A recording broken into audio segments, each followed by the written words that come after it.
السلام علیکم. سان ساکن تھی بائی نمرہ احمد. ایپیسوڈ 7. 4 برس پہلے تک اگر وہ مریم اور اس کی والدہ محترمہ کو ٹالتا رہا تھا تو وہ محض اپنے کیریئر اور مریم کی پڑھائی کے باعث، مگر پچھلے 4 برس سے وجہ صرف اور صرف عمل تھی. 4 برس پہلے اس نے سوچا تھا کہ شاید وہ عمل کے دل میں جگہ بنا کر اس آئس برگ کو پگھلا سکے جو اس کی جھیل سے گہری آنکھوں میں جمع تھا، مگر اب 4 سال بعد اسے اندازہ ہو چکا تھا کہ وہ اس سرد جذبات والی لڑکی کے دل تک کبھی نہیں پہنچ سکتا. وہ اس سے محبت کرنے لگا تھا مگر وہ اس سے کچھ بھی نہیں کرتی تھی، نہ محبت نہ نفرت. اگر نفرت کرتی تو بھی وہ خوش ہو جاتا کہ نفرت بھی ان سے کی جاتی جن کو آپ اہمیت دیتے ہیں، کچھ سمجھتے ہیں. پھر 4 برس تک قدم قدم پر وہ کیوں اس کا ساتھ دے رہا تھا، وہ کیوں اسے استعمال کر رہی تھی، مگر وہ جانتا تھا وہ غلط سوچ رہا ہے. عمل اسے استعمال نہیں کر رہی تھی، عمل کو اس کی ضرورت نہیں تھی، رمیز کو اس کو ضرورت ہی سے نہیں. یاد کہ عمل نے آج تک اس سے کوئی ایسا کام کہا ہو جس کو کہتے وقت اس کے لہجے میں منت، سماجت، اصرار، التجا کا کوئی عنصر موجود ہو. وہ درخواست نہیں کرتی تھی بلکہ تحکمانہ لہجے میں ایک بات کہتی اور انداز ایسا ہوتا تھا کہ وہ کام کرنے یا نہ کرنے کا اختیار رمیز کے پاس ہے. وہ چاہے تو کر دے، نہ کرے تو بھی اس کا کچھ نہیں جاتا کیونکہ وہ اس کی ضرورت نہ تھا. لیکن دل میں ایک آس ہی بندی تھی کہ شاید اس کی شادی کی خبر سن کر وہ چونک کر اسے دیکھے گی، اس کا چہرہ کچھ کھو دینے کے احساس سے تاریک ہو جائے گا.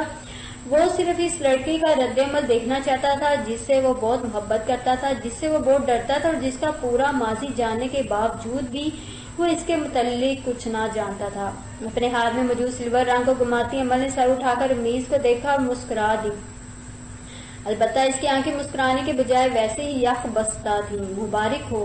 تھینکس. اپنی شادی کی مبارکباد وصول کرتے وقت اے ایس پی رمیز مسکرا بھی نہ سکا. وہ اس امید پر عفت آنٹی کے گھر یہ خبر دینے آیا تھا کہ شاید عمل اداس ہو جائے گی. کب ہے شادی؟ وہ مسلسل رنگ کو گھما رہی تھی 1-2 مہینے تک. وہ اس رنگ کو اس روز سے عمل کی انگلی میں دیکھتا آیا تھا جب سے وہ عمل بنی تھی. کئی بار دل چاہا کہ وہ اس کی بابت اس سے کوئی سوال کرے مگر وہ خود میں اتنی ہمت نہ پاتا تھا. عمل نے ٹی وی آن کر دیا جبکہ وہ سوچ رہا تھا کہ اسے مریم سے شادی کر ہی لینی چاہیے. مریم اس کی پچھلے 5 سال سے منگیتر تھی اور اب وہ کس منہ سے انکار کرتا. ٹی وی اسکرین دیکھتے ہوئے عمل کے لبوں پر بے اختیار ہی ایک مسکراہٹ ابھر کر معدوم ہوئی اور رمیز بتا سکتا تھا کہ اس کی آنکھیں بھی اس زہرخند مسکراہٹ میں شامل تھی. اس کی نگاہوں کے تعاقب میں رمیز نے اسکرین کی جانب دیکھا جہاں تیسرے ٹیسٹ کے لیے کراچی پہنچنے والی ٹیم کو ایئرپورٹ پر آتے دکھایا جا رہا تھا. اس نے عمل کی جانب دیکھا جو بے تاثر چہرے کے ساتھ ٹی وی کو دیکھ رہی تھی. عمل تم کیا کرنا چاہتی ہو؟ اسے عمل کی آنکھوں سے خوف آ رہا تھا. تمہیں پتہ ہے رمیز یہ چیس بورڈ کیسا ہوتا ہے؟ دن اور رات کے خانوں سے بھرا زندگی بھی بالکل ایسی ہی بساط ہوتی ہے. وہ دھیرے سے بولی تھی. اور میں شطرنج کی ایک بساط پر چال چلنا چاہتی ہوں. کیسی چال؟ اس نے الجھ کر اسے دیکھا. وہ مسکرائی. جو ہر کھیل میں ہوتی ہے. کھیل شروع ہو گیا ہے کیا؟ بس شروع ہی سمجھو. وہ مسلسل ٹی وی اسکرین کو دیکھ رہی تھی. رمیز نے قدرے ہراساں ہو کر عمل کو دیکھا جو ابھی تک اسکرین کو دیکھ رہی تھی. 5 ایک روزہ میچز اور 2 ٹیسٹ کھیلنے کے بعد دونوں ٹیمیں شدید تھکاوٹ کا شکار تھیں. اس روز بھی پاکستانی ٹیم تفریح کے لیے سمندر پر آ گئی. کراچی آنے کے بعد وہ ایک دفعہ بھی گھر نہ جا سکا. کراچی میں مقیم کھلاڑی اپنے گھروں میں رہ تو سکتے ہیں مگر ڈسپلن پر برا اثر پڑتا ہے. دیر سویر کا خطرہ ہوتا ہے اور ویسے بھی ہوٹل سے باہر نکلنے سے پہلے ہمیشہ مینیجر سے اجازت لینا ضروری ہوتا ہے. اس لیے وہ گھر نہ گیا. حالانکہ اس نے گھر کا کافی مس کیا تھا. سائے سمندر پر آنے کے بعد طبیعت کافی خوشگوار سی ہوگی. جوتے اتار کر جینس نیچے سے کچھ اوپر موڑ کر گیلی ریت پر ننگے پاؤں چلنا اسے اچھا لگ رہا تھا. وہ اسی طرح دھیرے دھیرے نرم ساحلی ریت میں دھنستے ہوئے پاؤں کے ساتھ چل رہا تھا جب یوں ہی ادھر ادھر دیکھتے ہوئے اس کی نگاہ ایک منظر پر جیسے ٹھہر سی گئی اور پھر وہاں سے ہٹ نہ سکی. چند گز کے فاصلے پر ایک چھوٹی چٹان پر ایک لڑکی بیٹھی تھی. اس کے سفید پاؤں سے بار بار لہریں ٹکرا رہی تھی جبکہ سیاہ بالوں کی لٹیں ارد گرد لہرا رہی تھی جنہیں سمیٹنے کی وہ کوشش نہیں کر رہی تھی. اس کے لباس میں بلیو کے 4 شیڈز تھے اور چاروں رنگ ایک دوسرے میں بلنڈ ہوئے یوں لگ رہے تھے جیسے اس کے لباس پر سمندر کی بے چین موجیں رقص کر رہی ہوں.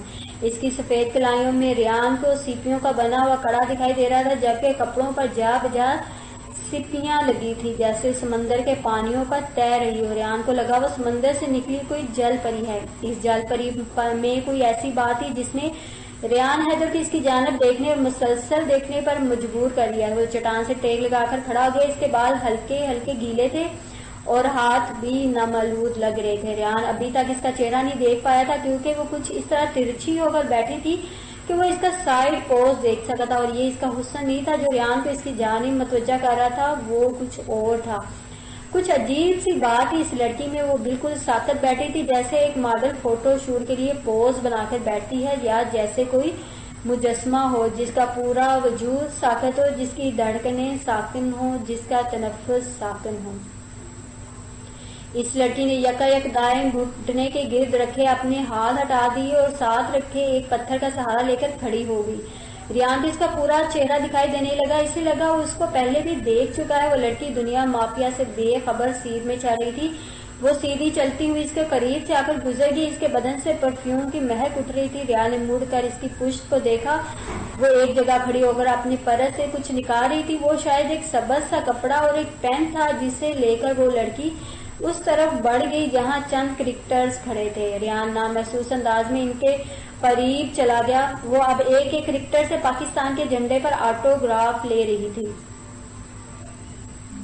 وہ جھنڈا کرکٹرز کے آگے کر دیتی، بغیر کچھ کہے وہ اس سے نام پوچھے بغیر ہی سائن کر دیتے۔ ریان مسلسل اسے دیکھ رہا تھا، وہ لاشعوری طور پر منتظر تھا کہ وہ اس کی طرف آئے گی۔ وہ پچھلے ایک مہینے میں سینکڑوں آٹوگراف دے چکا تھا، اسے تقریباً 71 لڑکیوں نے زبردستی اپنے فون نمبر دے دیے تھے۔ وہ ایک دم مشہور ہوا تھا، یہ کیسے ہو سکتا تھا کہ وہ لڑکی اس سے نئے ابھرتے ہوئے باؤلر سے آٹوگراف نہ لے۔ اس کے سوا تمام کرکٹر سے آٹوگراف لے کر وہ مخالف سمت میں چلتی ہوئی منظر سے ہٹ گئی۔ وہ اس کے پاس آئے بغیر ہی چلے گی۔ اس نے اضافی کھلاڑیوں سے بھی جھنڈے پر سائن کرائے تھے، بس اسی سے نہ کرائے تھے، حالانکہ وہ قریب ہی کھڑا تھا۔ اس سے لگا وہ جل پری سے ٹکرا کر چلی گئی ہے۔ سیریز ختم ہوئی تو وہ گھر آ گیا جہاں کچھ اور ہی اس کا منتظر تھا۔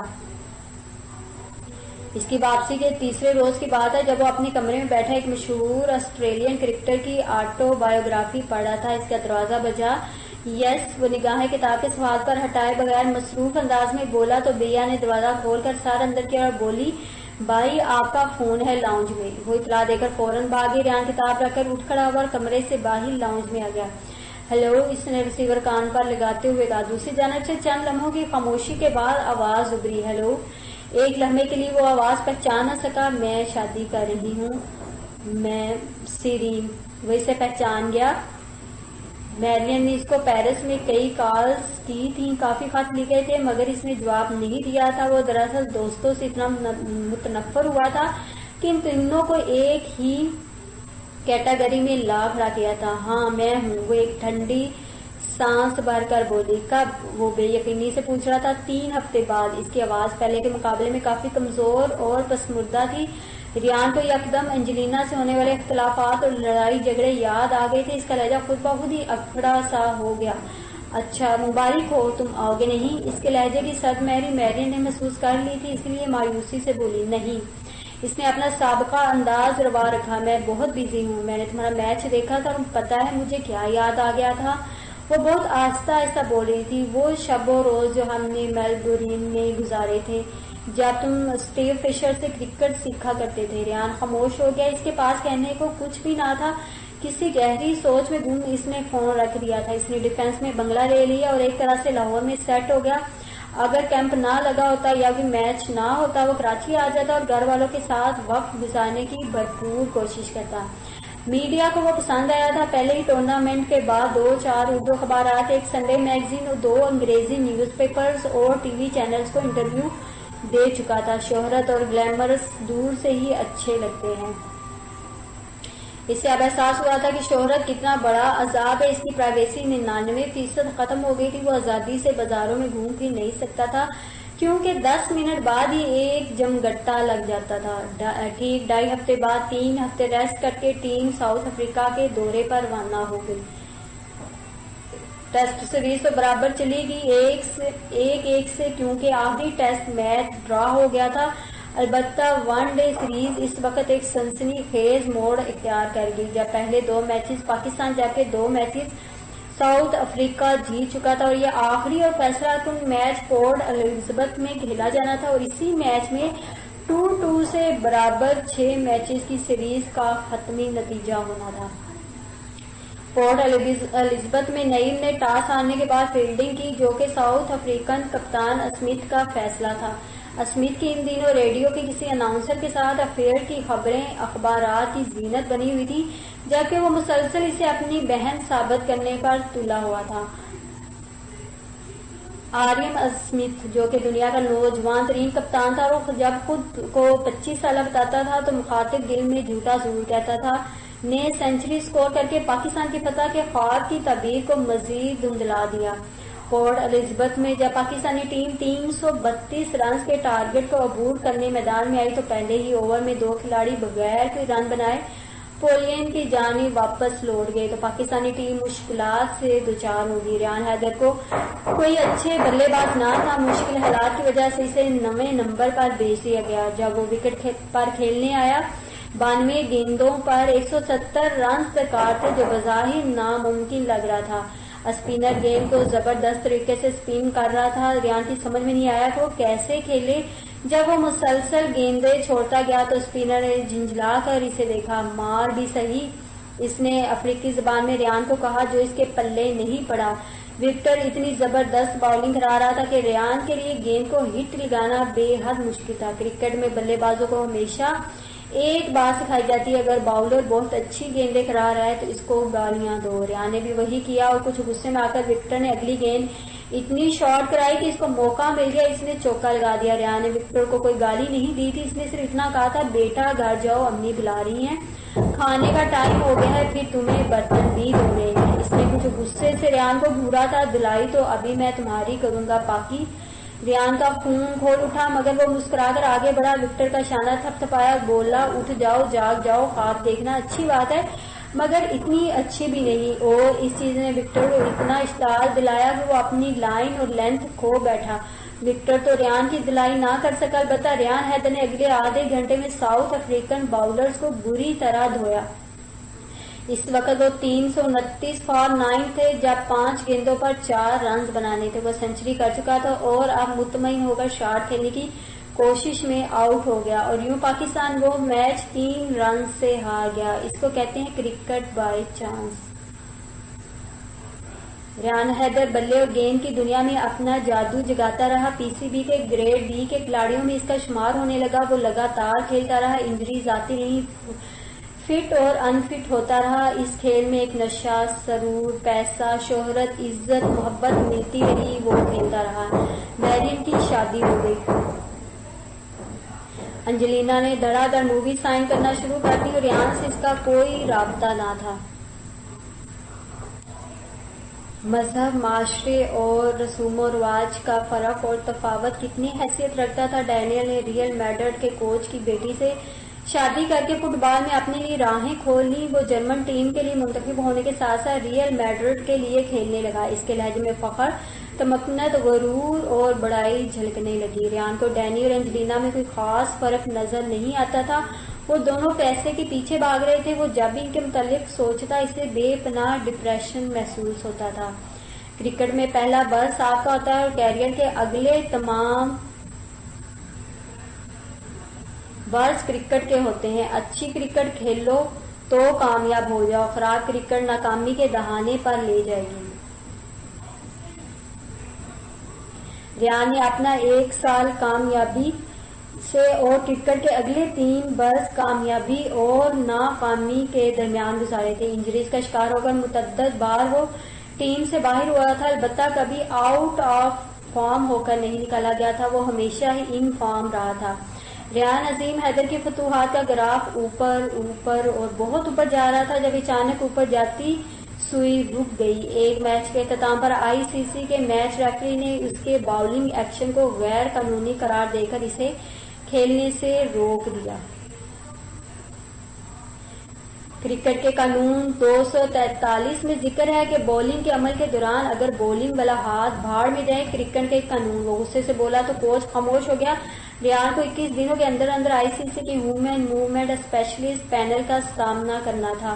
وہ بےحد پریشان تھا اور اسی پریشانی کی کیفیت میں وہ آسٹریلیا گیا۔ ICC کا یہ پینل دنیا کے ماہر ترین زیر طبی معالجوں کے 4 رکنی افراد پر مشتمل تھا۔ بائیو میکینکس دراصل انسان کی حرکات اور سکنات کے مطالعے کے عمل کا نام ہے، جس کے باعث جدید تقاضوں سے روشناس کمپیوٹر ٹیکنالوجی کی وساطت سے باؤلرز کے ایکشن کے الجھاؤ اور پیچیدگیوں کا جائزہ لیا جاتا ہے۔ اس نسل میں 4 گورے تھے اور گورے ایشیائی ممالک کے باؤلرز کو پھلتے پھولتے نہیں دیکھ سکتے۔ ان گوروں کے عطاب کے زیر اثر صرف پسماندہ ممالک کے ایشیائی ہی آتے ہیں۔ بائیو میکینیکل ٹیسٹ کروانے کے لیے ریان کو اعلیٰ نما تاروں کے ذریعے ایک مرکزی کمپیوٹر سے منسلک کیا جاتا ہے۔ اس نے شرٹ اتار دی تو ریفلیکٹرز کو اس کے سینے اور کندھوں پر لگا دیا گیا، پھر اس نے گیند کرائی۔ ایک خودکار عمل کے ذریعے ریان کے ایکشن کو ایک 3D تصویر میں تبدیل کر کے کمپیوٹر اسکرین پر دکھایا جانے لگا۔ ماہرین اس تصور کو متفرق ٹکڑوں میں الگ الگ کر کے ہاتھ سے گیند کے نکلتے وقت کے عمل کو دیکھنے لگے اور اس طرح ان کو دوران بولنگ ایکشن کا زاویہ سمجھ میں آیا۔ اس مہنگے ترین ٹیسٹ پر خرچ آنے والی تمام رقم اسی پینل کی جانب سے ادا کی گئی تھی۔ اس کی رپورٹس آنے میں کچھ وقت لگا تھا اور ٹھیک 2 ہفتے بعد پینل کی رپورٹ آ گئی۔ پروفیسر ایلیٹ نے اس میں جو لکھا تھا اس کا مفہوم یہ تھا: ایسا لگ رہا ہے کہ ان کا ہاتھ مروجہ ایکشن کی حد سے نکل رہا ہے۔ وہ غالباً چند گیندوں کو 15 ڈگری کے زاویے سے زیادہ خم دیتے ہیں۔ اس پر 1 سال کی پابندی لگا دی گئی۔ اس کے پاس اپیل کرنے کے لیے 14 دن کا وقت تھا۔ ICC بولنگ ریویو گروپ کے پاس درخواست پیش کر دی۔ مما، اس نے رانی کو فون کیا تھا، وہ ان دنوں لاہور میں تھی۔ میرے لیے دعا کیجیے گا، اگر یہ پابندی برقرار رہی تو میں شاید کرکٹ ہی چھوڑ دوں۔ اس سارے جھنجھٹ سے وہ بے پناہ دل برداشتہ ہو رہا تھا۔ صبر کرو بیٹا، صبر کرو، اللہ صبر کرنے والوں کے ساتھ ہوتا ہے۔ یہ وہ نصیحت تھی جو رانیہ نے ہمیشہ اپنے بچوں کو کی تھی اور رانیہ نے اپنی ماں کی اس بات کو کبھی نہ بھلایا۔ یہ اتفاق تھا، معجزہ تھا یا انہونی؟ ریان حیدر کو ICC باؤلنگ ریویو گروپ نے مقدمے سے بری کر دیا۔ کسی نے بہت اونچے درجے پر جا کر سفارش کی تھی۔ اپنے باؤلنگ ایکشن میں ترمیم کر کے اسے ICC کے مروجہ قانون کے مطابق ڈالنے کے بعد اسے مکمل طور پر کلیئر کر دیا گیا تو سری لنکا کے خلاف سیریز میں اسے شامل کر لیا گیا۔ سری لنکا میں گرمی اور حبس کے علاوہ کئی دوسری خوبیاں اور خوبصورتیاں ہیں۔ کولمبو میں 5 ون ڈے میچز کی سیریز کھیلنے کے دوران فارغ دنوں میں وہ اپنا سیاحت کا شوق ضرور پورا کرتا تھا۔ کولمبو میں ہر چیز اسے پسند آئی تھی: ہوٹل، سڑکیں، پارک، ساحل، میوزیم، بدھا کا مندر، مسجدیں، غرض ہر چیز اسے اچھی لگی تھی۔ آخری ٹیسٹ میچ سنہالیوں کے دیش کے ایک خوبصورت اور پرفضا مقام کینڈی کے کرکٹ اسٹیڈیم میں تھا۔ اس نے فراور کے 3 روز گزارنے کے لیے سٹی سینٹر سے اپنے لیے پینٹنگ کا سامان خرید لیا۔ اگلے دن اونچائی پر موجود اپنے ہوٹل کنگڈم گیٹ سے اسٹیڈیم جا کر پریکٹس سیشن میں حصہ لینے کے بعد وہ دوپہر کا کھانا کھانے کے لیے ہوٹل چلا گیا۔ وہ تنہائی پسند نہ تھا، مگر جیسے جیسے دوست ختم ہوتے جا رہے تھے اس کو تنہائی کی عادت پڑتی جا رہی تھی۔ ٹیم کے دیگر کھلاڑیوں کے ساتھ کھانا نہ کھانے کی خبر اگر اخبارات کے حال لگتی تو اسے اس کا مغرورانہ رویہ قرار دیتے، مگر ریان ان کی زیادہ پرواہ نہ کرتا تھا۔ کینڈی میں وہ کئی پارک اور تفریحی مقامات پر گھوما پھرا، مگر کوئی ایسا منظر اس سے نہ پایا جسے وہ اپنی برش کے ذریعے کینوس پر اتار لیتا۔ تقریباً 2.5-3 گھنٹے کے سفر کے بعد وہ سائبیریا پہنچ گیا۔ اسے ہر طرف سیاحوں کی ٹولیاں دکھائی دے رہی تھی، جن میں کئی غیر ملکی بھی تھے۔ جلد ہی سے عجیب وضاحت کی عظیم الشان چوٹی دکھائی دینے لگی جس کو سری لنکن گورنمنٹ دنیا کا 8واں عجوبہ کلیم کر رہی تھی۔ شاید اوپر کوئی بہترین چیز ہو۔ اس نے کیا سرائی کی اور سیڑھیوں پر چڑھنا شروع کر دیا۔ اس عظیم الشان چوٹی پر پہنچ کر اسے ہر طرف ہریالی دکھائی دینے لگی۔ منظر واقعی دل فریب تھا۔ وہ وہیں بنے ایک کیفے نما ریسٹورینٹ میں آ کر کرسی کھینچ کر بیٹھ گیا اور اس حسین و جمیل مقام سے لطف اندوز ہونے لگا، اور اس وقت ادھر ادھر نگاہ دڑاتے ہوئے ریان کو وہ منظر جس کی اسے تلاش تھی مل گیا۔ تھوڑی ہی دور ایک خونما جگہ تھی جس پر ایک پتھریلی سیڑھی نے سایہ کر رکھا تھا۔ بالکل اس کے دائیں جانب چند درخت اور ان سر سبز پتوں کے درمیان گیری وہ لڑکی تھی جس کو دیکھ کر ریان کے ذہن میں جھماکا ہوا تھا۔ اس کو وہ چہرہ یاد آ گیا، اس جل پری کا چہرہ جو اس نے 4 برس پہلے کراچی کے ساحل پر دیکھا تھا۔ اس وقت وہ جل پری لگ رہی تھی، آج ہریالی کا حصہ لگ رہی تھی۔ اس نے اسکن کلر کے ٹراؤزر پر شفون جارجٹ کی ہلکی سبز گھٹنوں سے کچھ اوپر تک آتی شرٹ پہن رکھی تھی۔ اس نے درخت کے تنے کے ساتھ ٹیک لگا رکھی تھی جبکہ ہاتھوں میں ایک بڑا سا ہرا پتا پکڑ رکھا تھا۔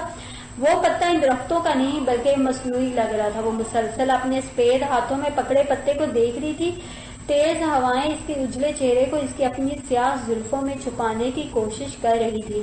بادلوں کے پیچھے سے چاند جیسا خوبصورت لگتا ہے ویسی وہ بھی حسین دکھ رہی تھی. ریان کو اپنی یادداشت پر حیرانی ہوئی. وہ اس لڑکی کو اتنی جلدی پہچان گیا تھا کیوں؟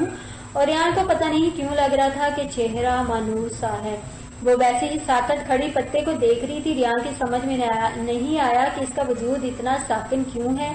وہ یوں سانس روکے کیوں کھڑی ہے. یہ کیسا اتفاق تھا کہ وہ لڑکی ایک دفعہ پھر اس کے سامنے آ گئی تھی. مگر ایسی کسی بھی بات کو سوچے بغیر اس نے بیگ سے اپنا ایزل اور کینوس نکال کر ایک خالی خطے پر سیٹ کرنا شروع کر دیا. پھر برش اور کلرز نکالے. اگلے ہی لمحے وہ اس کا اسکیچ بنانے لگا. وہ چہرہ نہایت مشکل تھا کیونکہ وہ بے تاثر تھا مگر وہ چہرہ بناتے وقت اسے بے پناہ خوشی محسوس ہو رہی تھی. صرف 11 منٹ اور 15 سیکنڈ میں اس نے خاکہ تیار کر لیا اور پھر اس حسن مجسم میں رنگ بننے لگا.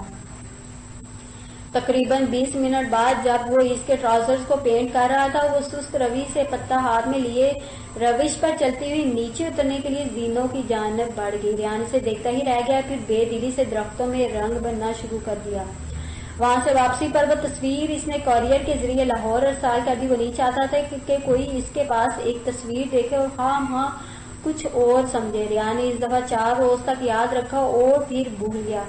4 ماہ بعد وہ UAE میں انڈیا اور نیوزی لینڈ کے خلاف ساف افریقی ٹورنامنٹ کھیلنے آیا تھا. ایک روزہ دبئی میں شیرٹن سے کچھ شاپنگ کرنے نکلا. جس ٹیکسی میں وہ بیٹھا اسی کا ڈرائیور ایک بطونی پٹھان تھا. وہ سارا رستہ ریان کو بتاتا آیا کہ وہ یہاں کس طرح رہتا ہے, کیسے جانوروں کی طرح روزی روٹی کماتا ہے اور پھر ساری رقم پاکستان بیچ دیتا ہے وغیرہ وغیرہ. ریان انتہائی تحمل سے اس کی گفتگو سنتا رہا. پھر اس نے خان کے خاموش ہونے پر یوں ہی بات کرنے کی غرض سے استفسار کیا. کرکٹ دیکھتے ہو بابا؟ ارے تم کیا بات کرتی ہے, کرکٹ تو ہماری جان ہے. سب پاکستانی جو ادھر دبئی شارجہ میں بستا ہے ساری کمنٹری بڑے شوق سے سنتا ہے. وہ پرجوش لہجے میں اسٹیئرنگ وہیل پر مکہ مارتے ہوئے بولا. ایک دم جوش سے بولنے پر اس کے کان کی لوئیں سرخ ہو گئی تھی. اچھا گڈ. ریان نے اس کے ولولے کو سراہا. کون سی کھلاڑی پسند ہے تمہیں؟ کو وقار یونس اچھا لگتا تھا. عمران خان بھی بہت اچھا لگتا تھا اور آج کل کو ریان حیدر بہت پسند ہے. پٹھان ڈرائیور نے بیک ویو مرر اس کے چہرے پر سیٹ کر کے اس میں دیکھتے ہوئے اس سے پوچھا. تم کو پسند ہے ریان حیدر؟ ریان چند ثانیے تو سوچتا رہا. پھر مسکراہٹ دباتے ہوئے کہا, اچھا خان بابا تمہیں کھلاڑیوں سے ملنے کا شوق ہے کیا؟ ارے شوق کو تو جنون کی حد تک عشق ہے. اپنے وطن کے کرکٹر سے تم شوق کی بات کرتا ہے. وہ فرتے جذبات سے چور ہو کر بولا. ریان متاثر ہوئے بنا نہ رہ سکا. اسے ایک مذاق سوجا. اچھا میں تمہیں ان سے ملوا دوں گا. تم کل صبح 8 بجے شیرٹن ہوٹل آ جانا. اس وقت کھلاڑی بس میں بیٹھ رہے ہوں گے. تم ان سے مل لینا. میں بھی وہیں ہوں گا. ٹھیک صاحب. وہ خوشی سے بھرپور لہجے میں بولا. دبئی کا 7 اسٹار ہوٹل جس کی صاف کشتی کے بعد بان کی سی ہے, اس شاپنگ سینٹر میں وہ آدھا گھنٹہ شاپنگ کرتا رہا. لیمونڈ آرڈر کرنے کے بعد وہ اپنی انگلیوں سے عادتاً میز کی سطح بجانے لگا. دبئی میں ڈیڈ کے 1-2 قریبی دوست رہتے تھے جن سے ملنے بھی اسے جانا تھا, اور اس وقت وہ اگلے 4 مصروف دنوں میں سے وقت نکالنے کا سوچ ہی رہا تھا کہ کارنر کے ٹیبل پر موجود زی نفس کو دیکھ کر وہ پتھر کا بن گیا. کیا مذاق ہے یہ, وہ بڑبڑایا. تیسری بار وہ اسے دیکھ رہا تھا اور ایک دفعہ پھر وہ ایک نئے حلیے میں تھی. اس نے سیاہ جارجٹ کا گاؤن اور اوپر سیاہ سکارف پہن رکھا تھا. اس کے بعد مکمل طور پر ڈھکے ہوئے تھے اور سیاہ لبادے میں اسے اگر کچھ نظر آ رہا تھا تو وہ اس کے سفید ہاتھ, کالے نازک سے جوتوں میں جھلکتے پاؤں اور نکھرا نکھرا چہرہ. اس کی نگاہیں جھکی ہوئی تھی اور وہ میز پر رکھے کاغذ پر پینسل سے کچھ بنا رہی تھی. کبھی کبھی وہ نگاہیں اٹھا کر ایک دفعہ نصب پلازما اسکرین کو بھی دیکھ لیتی اور پھر اپنے کام میں مگن ہو جاتی.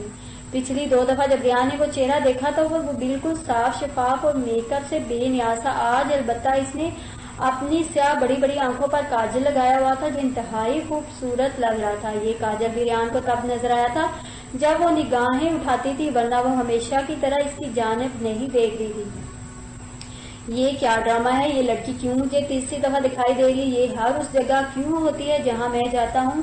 اور پھر اس کی سمجھ میں آ گیا اور بے اختیار اس کے لبوں پر ایک مسکان بکھر گئی. یہ کوئی کریزی فین ہے جو پاکستان کرکٹ ٹیم کے ہر میچ کو فالو کرنے کی کوشش میں ان شہروں میں جاتی جہاں میچز کا انعقاد ہو رہا ہوتا ہے. میں ایسے ہی اسے سیریس لے رہا ہوں۔ اس نے مسکرا کر سر جھٹک دیا۔ اس کے بعد اپنا من پسند مشروب پینے تک اس نے اس لڑکی پر کوئی توجہ نہ دی اور گلاس خالی کر کے جب لاشعوری طور پر اس کی جانب دیکھا تو وہاں کوئی نہ تھا، وہ شاید جا چکی تھی۔ اگلے روز جب ٹیم کے ڈریس میں اپنی کٹ کے ہمراہ دیگر کھلاڑیوں کے ساتھ ہوٹل سے نکل کر بس میں چڑھ رہا تھا تو اس نے کیب ڈرائیور کو اپنی جانب آتے دیکھا۔ وہ نیچے اتر آیا اور اس کا استقبال کیا۔ تم نے کیوں کرکٹ والے کپڑے پہن رکھے ہیں؟ وہ پٹھان حیرت سے اس کی طرف دیکھ کر بولا۔ وہ خان بابا ریان نے بمشکل اپنی ہنسی کنٹرول کی۔ میں ریان حیدر ہوں۔ ابھی تم کو اپنی پشاوری چپل سر پر لگائے گا تو تم سچ بولو گی؟ کیوں ہمارے ساتھ مذاق کرتی ہے؟ وہ بگڑ کر بولا۔ میں واقعی ریان حیدر ہوں۔ وہ اپنی صفائی دینے لگا۔ کیوں جھوٹ بولتی ہے؟ وہ اب غصے سے بولا۔ ریان کا بازو پکڑ لیا۔ تم کو تب تک جانے نہیں دے گا جب تک تم ریان حیدر سے نہیں ملوا دیتا۔ بلاخر ریان نے اپنے ٹیم مینیجر، کوچ اور ایک دو کھلاڑیوں کو بلا کر تصدیق کروائی تو اس خان صاحب کو یقین آیا اور ریان کی گلو خلاصی ہوئی۔